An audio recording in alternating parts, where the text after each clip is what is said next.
Probably you have heard of Hapley, the entomologist. If so, you know at least of the great feud between him and Professor Pawkins.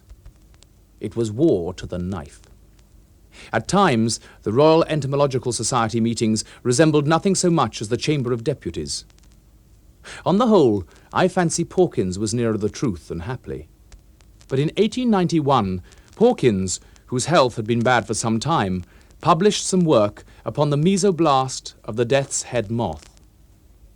What the mesoblast of the death's head moth may be does not matter a rap in the story. But the work was far below Pawkins' usual standard, and gave Hapley an opening he had coveted for years. He rent Pawkins to tatters in the form of a paper upon the development of moths in general, a paper which must have covered Pawkins with shame. It was murderous in argument and utterly contemptuous in tone, an awful thing for the declining years of a man's career. The world of entomologists waited breathlessly for the rejoinder from Pawkins. But the rejoinder from Pawkins was to catch influenza, proceed to pneumonia, and die. It was perhaps as effectual a reply as he could make. There could be no reasonable doubt that the fret of the defeat had contributed to the death of Pawkins. Hapley could not forgive Pawkins for dying. For 20 years, he had worked hard almost entirely with reference to Pawkins. He had gradually worked up to a climax in this last controversy. It had killed Pawkins, but it had also thrown Hapley out of gear, so to speak, and his doctor advised him to give up work for a time and rest. So Hapley went down into a quiet country village and thought day and night of Pawkins. At last he determined to make a fight for it. Perhaps the study of some new branch of science would be the best diversion. And very soon he was hard at work in his habitual strenuous fashion. It was on the third day that Hapley became aware of a novel addition to the local fauna. He was working late at the microscope, and like all experienced microscopists, he kept both eyes open. One eye was over the instrument. With the other, Hapley saw, as it were, without seeing, only dimly conscious of the room beyond. But suddenly his attention drifted from one eye to the other. The tablecloth was tapestry, and the pattern was in gold, with a small amount of crimson and pale blue upon a greyish ground. At one point the pattern seemed displaced, and there was a vibrating movement. Hapley suddenly moved his head back and looked with both eyes. It was a large moth or butterfly. It was strange it should be in the room at all, for the windows were closed. Stranger far that to Hapley, the great entomologist, it was altogether unknown. He suddenly thought of Pawkins.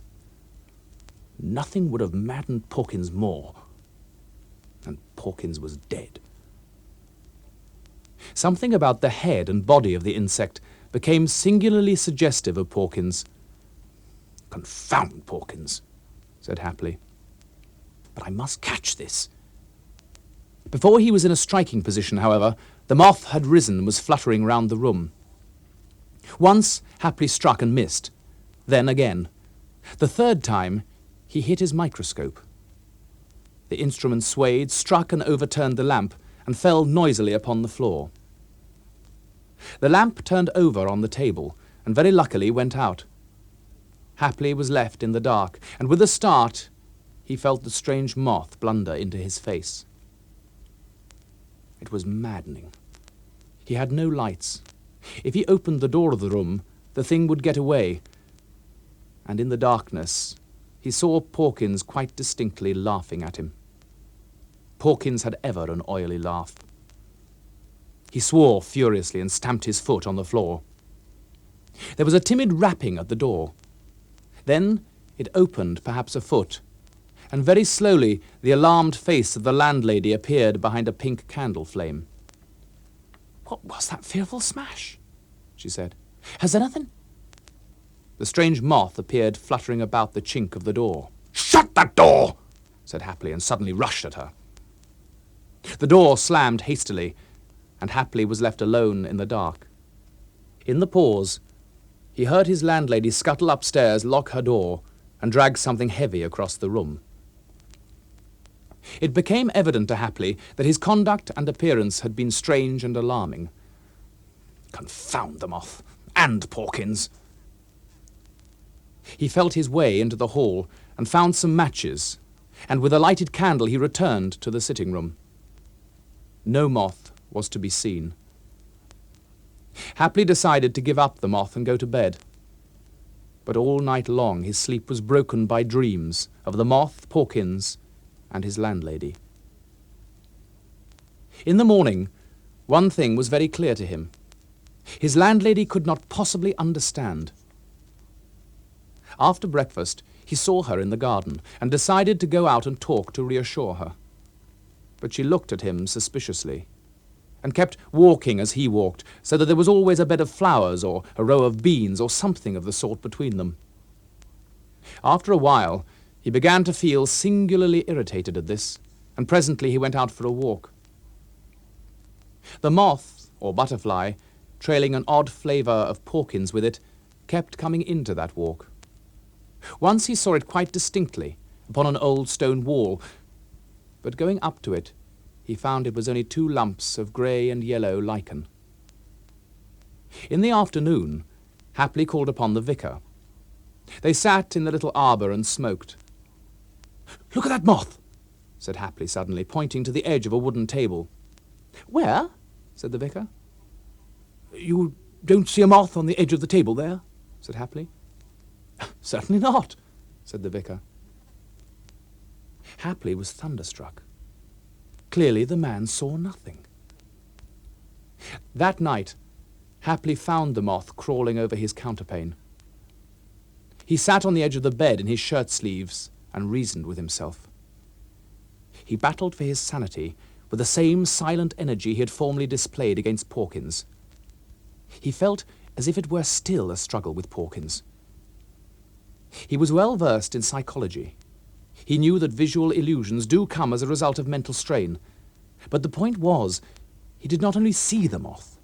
He had heard it when it touched the edge of the lampshade, and when it hit against the wall. And he had felt it strike his face in the dark. He looked at it. It was not at all dreamlike.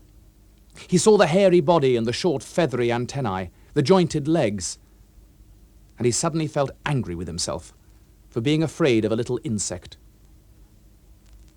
His landlady had got the servant to sleep with her that night because she was afraid to be alone. In addition, she had locked the door and put the chest of drawers against it.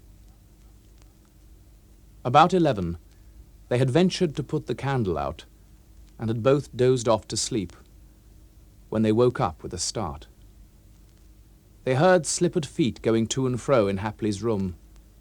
A chair was overturned, and there was a violent dab at the wall.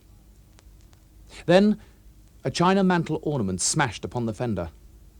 Suddenly the door of the room opened, and they heard Hapley upon the landing. They clung to one another listening. He seemed to be dancing upon the staircase and down into the hall. They heard the umbrella stand go over and the fanlight break. Then the bolt shot and the chain rattled. He was opening the door.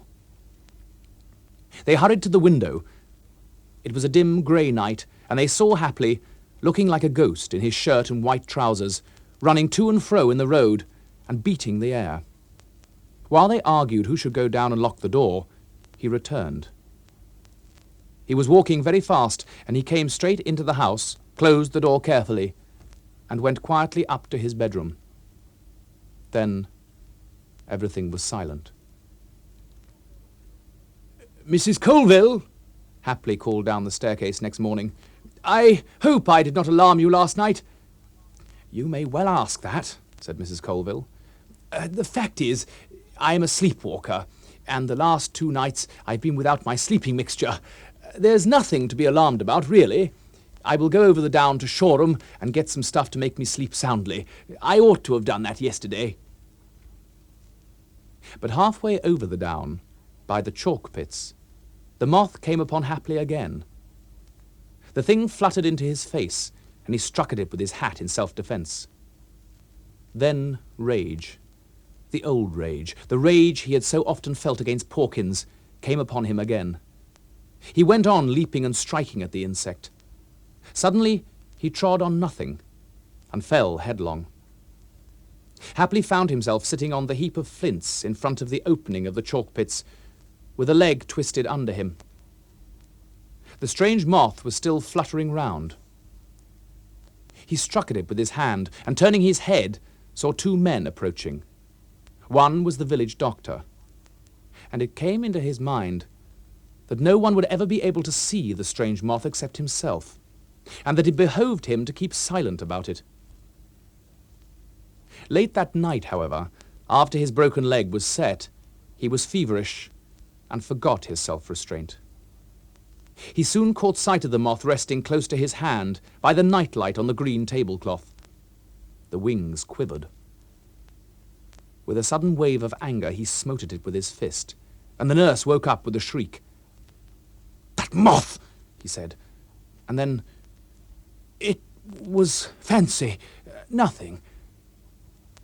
He knew he was a lost man if he did not keep himself in hand. But as the night waned, the fever grew upon him. About 5, just as the dawn was grey, he tried to get out of bed and catch the moth, though his leg was afire with pain. The nurse had to struggle with him.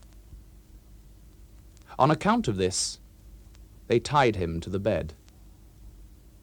The moth grew bolder and crawled over his face, and happily wept, swore, screamed, prayed for them to take it off him, unavailingly. The doctor was a blockhead and quite ignorant of mental science. He simply said there was no moth, and until the leg was healed, Hapley was kept to his bed, with the imaginary moth crawling over him. So now Hapley is spending the remainder of his days in a padded room, worried by a moth that no one else can see.